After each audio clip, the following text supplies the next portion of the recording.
Ako si Rom, grab food driver dito sa Pampanga. Maglilimang taon na akong grab food rider dito sa Pampanga. Ang bilis ng panahon.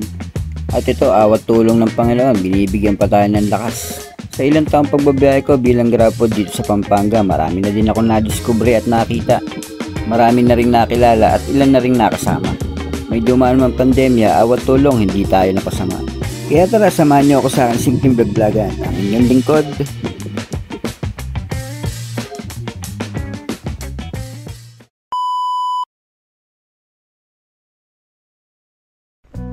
Mga 3 na ng madaling araw nang umuwi ako dito sa bahay namin para kunin yung mga bagay na gagamitin namin sa view deck sa may Tarlac. Sobrang tumal kasi kaya yun, nagkayayaan na lang kami. Tapos yun, nung nakuha ko na at naayos, sumibat na ako. Baka umil sila tapos biglang mainit, iwan pa nila ako. Alas 4 kasi yung usapan namin, tapos nung natapos ako mag-ayos ng mga gamit, magti-3:30 na. Kaya binilisan ko na rin ito. First time namin gagawin to, ang kulit ng trip namin, no? Tsaka sumama na rin ako, first time ko lang din makakapunta sa lugar na yun. Hindi ko pa kasi nakita, sabi maganda daw. Tapos yun, pinas forward ko na para mabilis. Sa mga oras na to, medyo kinakabahan pa ako pero sobrang excited ko. Kinakabahan ako kasi hindi ko pa alam yung lugar, tsaka alang-aning oras kami umalis, pero inyo, alas 4 ng madaling araw. Pero okay lang, di naman ako nag-iisa, tiwala naman ako sa mga kasama ko. Tapos yun, binigay ko na yung mga dala ko. Pinagtatalina nila sa mga motor nila. Hindi kasi pwedeng ako lang magdadala nito eh, mabigat. Tapos mga ilang minuto lang, ready to take off na. Si Brother Beso, nagigigil na sa linyador.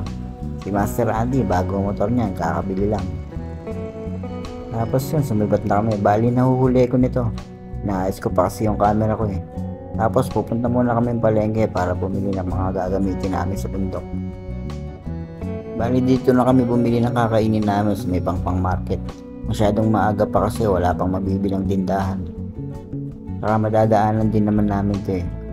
Yan o, naghahanap pa kami ng mapaparkingan. Bali sa mga oras na to, tinignan ko kung may gas pa ako. Pagtingin ko, wala na pala. Kaya nagpagas muna ako, yun o, 200 lang. Mahirap na, baka maubusan tayo, hindi pa naman natin kabisado yung lugar.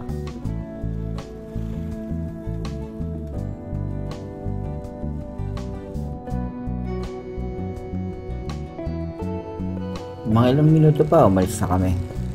Dito pa lang sa pag-alis namin, nararamdaman ko, ratrata na to. Tapos yun, di nga ako nagkamali. Bakang bridge pa lang, eto na.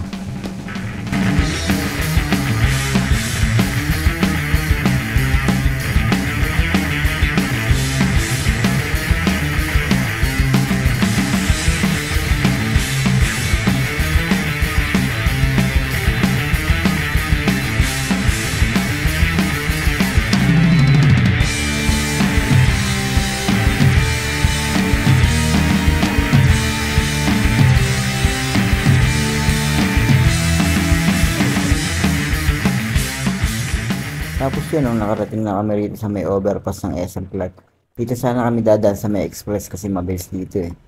Kaya lang ang problema, bawal pa pala kasi masyado parang maaga, sabi ng guard. Kaya ginawa namin, umikot na kami. Doon na lang kami sa loob ng Clark dumaan. Dito, pag-ikot pa lang namin, nakaramdam na naman ako ng hindi maganda. Barrel bulan na naman nito. Pero ayos lang, masaya naman eh. Dito sa Clark, pagka pumasok ka, 40 to 60 lang dapat ang takbo mo. Ang problema. Hindi ko na lang sasabihin kung ilan yung takbo namin dito. Mahirap na, baka masita pa ako ng Clark eh. Pasensya na kayo mga idol, pero mas minabuti kong takpan na lang yung odometer para hindi makita yung takbo namin. Medyo maselan kasi sa lugar na to, tsaka baka mamaya kahit video to, habulin pa kami.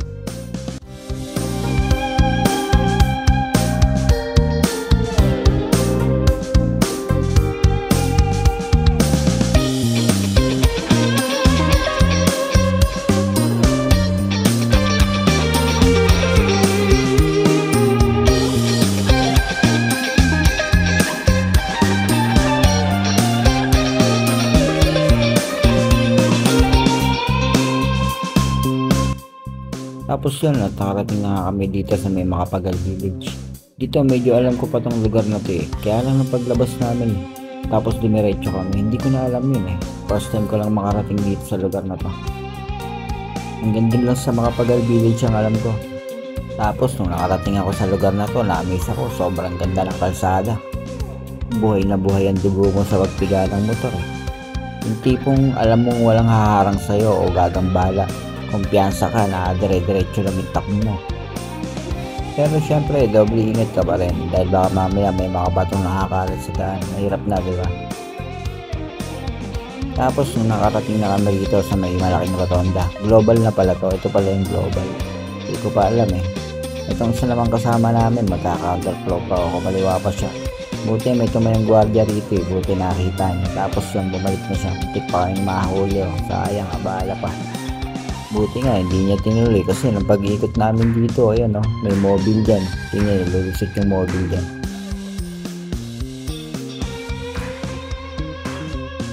One man down sana kami kapag ka nagkataon.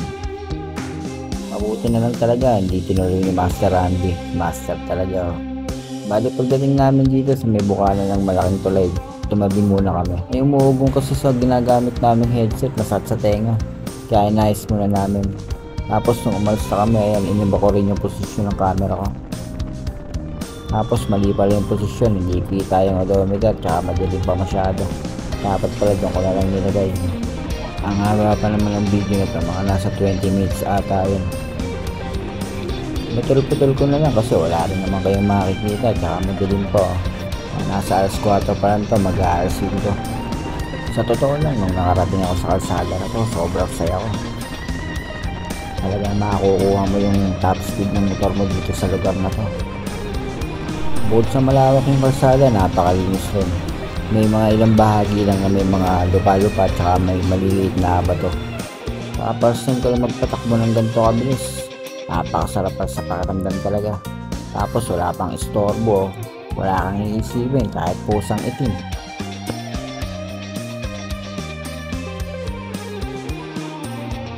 Mga ilang minuto lang napansin ko nag-aagaw na yung liwanag tsaka dilim. Ayun, napakaganda.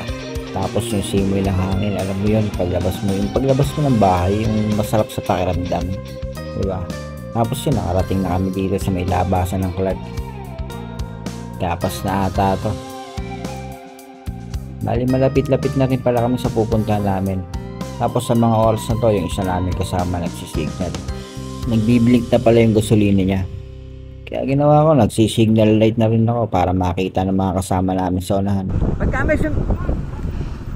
Pagka may sumisenya sa likod, titignan nyo para sabay-sabay tayo. Ito kasi wala nang gas oh. Kanina pa kami signal lang signal eh. May gas dyan? O sige, tara.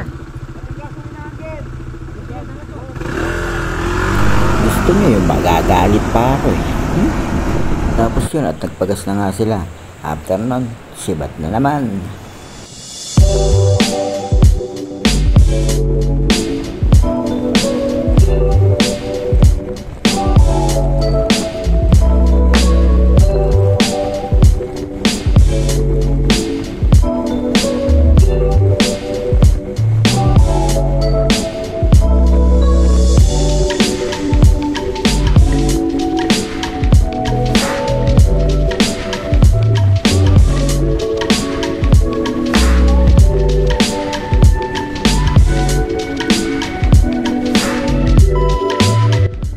Sa mga oras na to, bali sa sobrang ganda ng mga nakikita ko, hinawakan ko na lang yung cellphone. Tapos yan, isang kamay na lang hawak ko sa manibela. Sobrang nakakamangha kasi yung mga view na nakikita ko, ang gaganda talaga, sobra. Basta yung mga gantong lugar na bago sa mata ko, talagang hindi ko maintindihan yung saya, nadarama ko. Talagang sobrang na-appreciate ko yung ganda ng kalikasan. Tapos ang bango pa ng simoy ng hangin, yung alam mong galing sa puno tsaka sa mga damo. Tapos may matatanaw kang mga paunti-unting overlooking. Habang umaakit yun, natatanaw mo na yung mga gandang tanawin yun. No? Bali sa lugar na to, ito pala yung sasakyan na naabutan namin, yung Kalabaw. Bukod doon, hanggang sa makarating kami sa pupuntahan namin, wala kaming nasa lubong ng sasakyan kahit isa. Tapos iiwan na nga pala nila ako kasi sabi naman ng isang kasama namin, dire-diretso lang daw to. Kaya okay lang kahit maiwan na ako, masulit ko lang yung ganda ng view.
Tapos maya maya pa may nakita akong tuloy dito.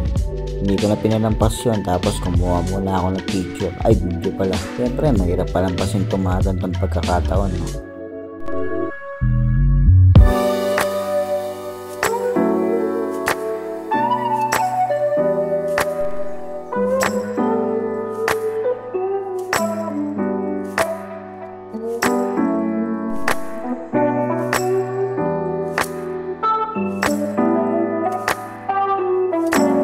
Kapag ako nakakita ng mga ganitong simpleng tanawin, kakaibang ligaya na darama ko. Hindi ko alam, hindi ko may paliwanag. Parang busog na busog yung mata ko tsaka yung puso ko. Basta saya. Tapos habang nagdadrive ako tumatanong ng mga magagandang view, nakita ko sa paring Naji, no? Naantay pala ako kanina pa. Baka siguro akala ko ano nangyari sa akin. Salamat sa pag-alala, pare ko eh. Kaya ginawa namin, diretso na kami syempre. Tapos di na namin pinalampas yung pagkakataon, nag-picture na rin kami dito.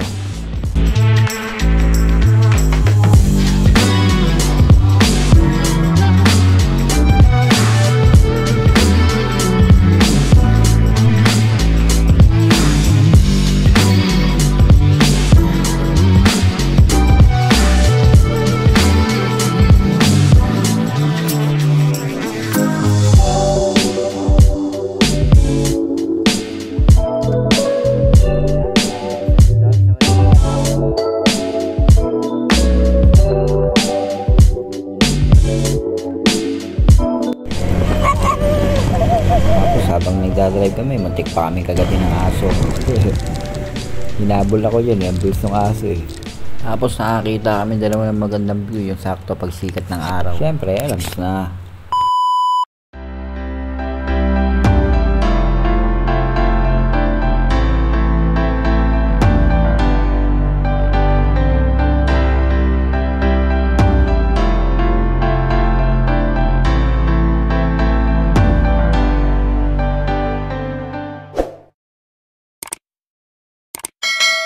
At ayun, salamat sa Diyos, nakarating na rin ang Matiwasay.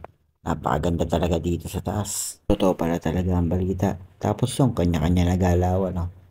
Si Brother Besa, nag-aayos na naman ang motor niya. Bali, first time kong pumunta rito, yun, napakaganda pala ng tanawin rito, tsaka nakaka-relax. Yung tipong yung problema mo, mawawala. Ano? Napakaganda ng tanawin.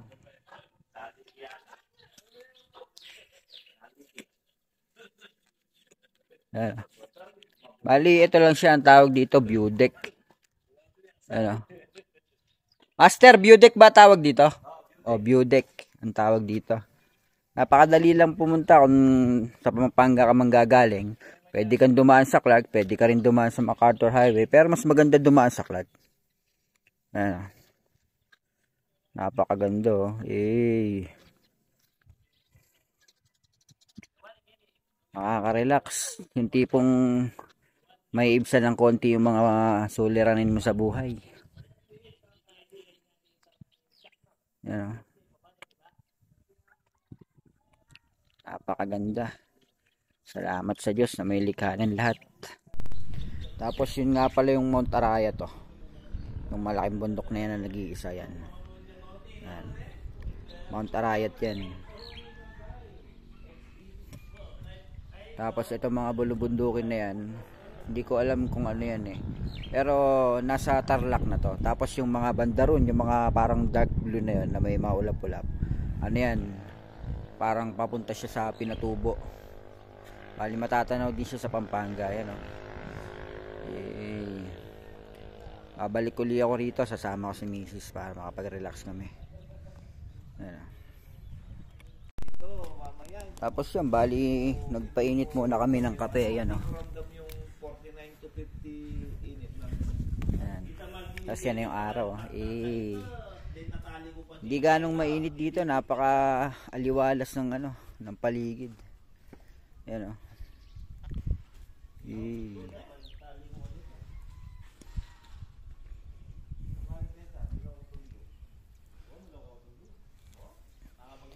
Tingnan natin sa baba kung anong meron.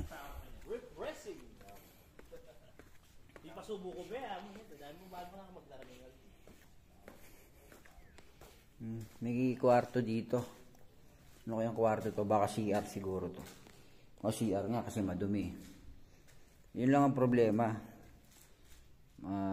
Hindi inaalagaan. Saka siguro yung mga nagpupunta rito, basta-basta na lang tinatapon yung mga kalat. Ano. Sana malinis to, ganun. Para ano, kasi sayang, ganda. Di ba? Pero saglit lang yan. Konting linis lang naman yan. Hindi naman ano yan. Baka siguro wala pa yung tagalinis. Baka mamaya pa darating. Tapos may mga cottage doon, oh. Yun, oh. May mga cottage doon. Parang yung iba rito, parang mga palayan. Ayun, oh, mga taniman. Tayong bundok, oh. Yay. Tapos doon kami galing, yung daan na, yung kulay puti na yan, dyan kami galing. Yun, oh. Doon. Yan, oh.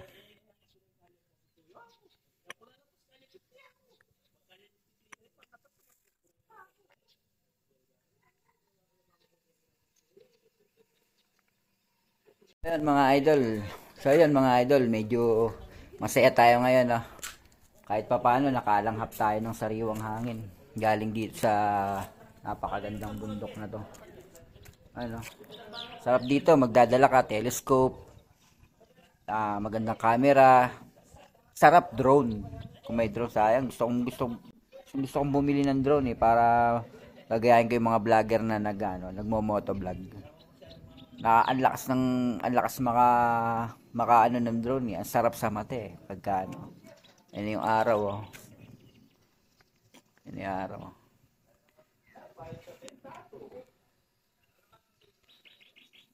Paganda.